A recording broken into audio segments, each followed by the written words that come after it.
In today's video, I'm going to teach you how to edit your email address in HubSpot 2020. Whether you're updating your contact information or fixing a typo, it's a simple process once you know where to look. Let's walk through the steps together to make this quick and easy for you. First, we'll need to navigate to the HubSpot user guide. If you're already logged into HubSpot, head over to your dashboard. Look for the Help or Resources section where you'll find a link to the user guide.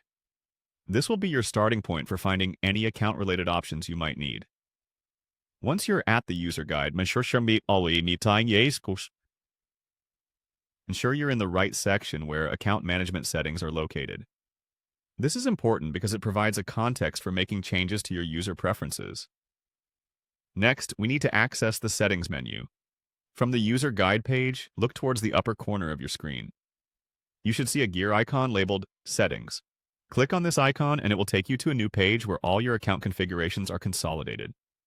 The settings area is where you can manage a variety of user preferences, including security and personal information. It's always a good idea to periodically check other settings here to ensure everything is the way you want it. Now we're going to focus on the security section. Look for a tab or menu item labeled Security within the settings.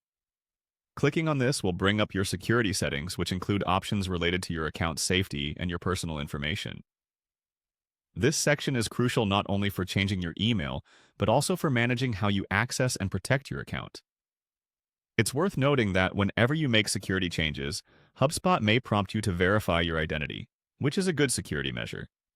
Once you're in the security section, find the option that lets you edit your email address. This is often labeled clearly, something like Edit Email Address. Click on it to proceed. Now you'll be able to enter your new email address. Make sure that your new email is both active and accessible, as you may need to verify it through a confirmation email.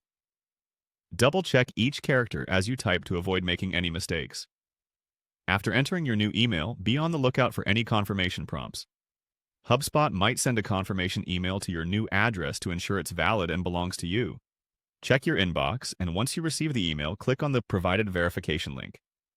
There you have it. You've successfully updated your email address in HubSpot. This simple process ensures that all your communications and account alerts are now sent to your preferred email, keeping you informed and up to date. As always, if you encounter any issues, HubSpot support is a great resource to help walk you through additional troubleshooting steps. Thank you for following along, and happy HubSpotting.